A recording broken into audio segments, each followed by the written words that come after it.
Hey everyone, this is our hackathon project. So what we did is we created a program, uh, a Node.js program that works locally for now. If you type in server.js, you can see the ports are open and it saves, it goes to this UI. Here we can type any type of restaurant. It doesn't really matter. It doesn't affect the output of the code. But we can write McDonald's. And here we write the actual product, Big Mac. Dave, can you tell us what this does?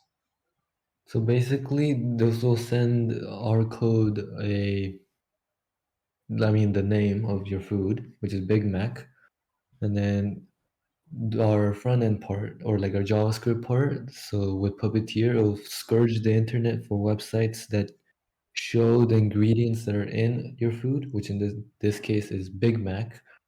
And then from then on, it will be sent to the back with Python, and it will be run through a bunch of different data sets to link up all the ingredients with the amount of calories they have.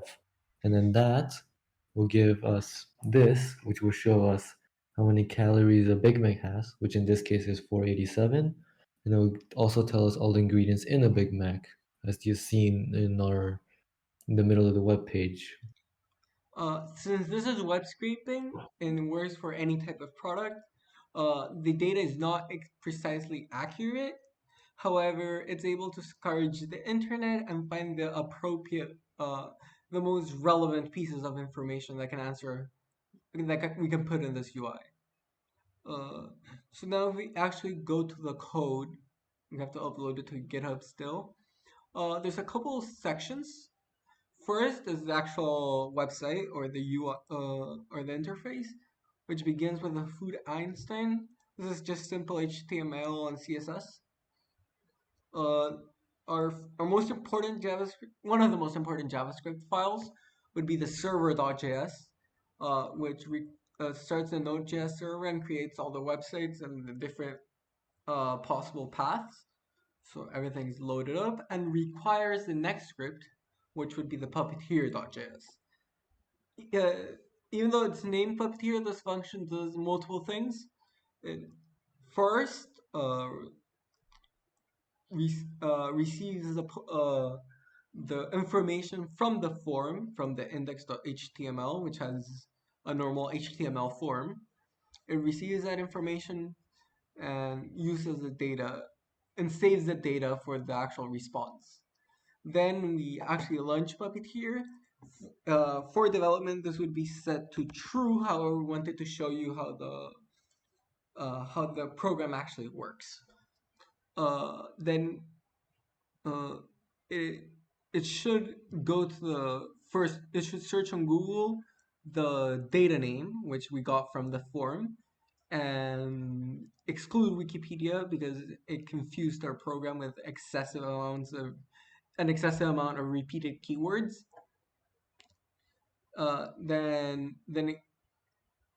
Then it actually clicks, as you can see when we run it. It clicks on the first link, waits for the website to load, begins extracting all the information from the website, and here there's like a pause because we send it over to Python. The Python would do the following.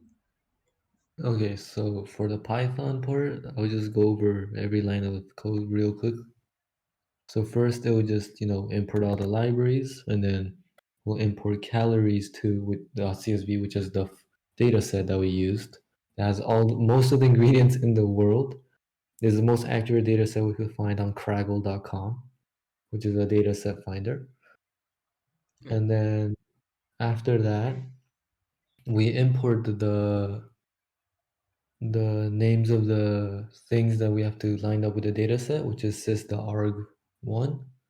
And then we turn that into a string so it's easier to process with later. And then with that, we go up a bit. Okay, with that, we also, since that is the name of the text, there also are a bunch of line breaks and a bunch of other things that might get in the way. So we replace all the line breaks, which are slash n, with spaces, so it's easier to see.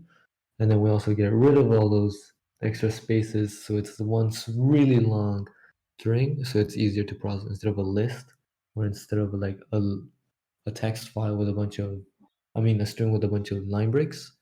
And then with that, we capitalize all the letters in the string, as seen with element.capitalize on our filtered text in our list. And then after that, we replace all the commas as well, because there's a bunch of times in the text where it's in the website where it says stuff like beef, comma, and then blah blah blah. So it's, and then our code wouldn't consider it because of the comma. So we get rid of stuff like that, which is just a comma basically. After that, we basically just make sure that all any of the ingredients that we find, like beef, milk, whatever, line up with our data set. And then if it does line up, we add that word into this list. And after doing that, we basically do a bunch of processing on the list, and we find each calorie count for each word that we find in our list, and then we total all that up, and then that's basically it. We turn that, which is a string up until this point, into an integer, and then we add it all up into total calories, which is what you can see in the terminal. After that, that sends a request, a response back to the puppeteer.js script. We did this using the child process library. We follow this by a small processing of the data because the Python array is returned. I mean, the Python values are returned as a string. So we need to process that and convert it into an array. We separate it into different parts. Console log the array just for testing purposes, and then we send the actual HTML code of the next website with the variables that we of the data we just processed in Python.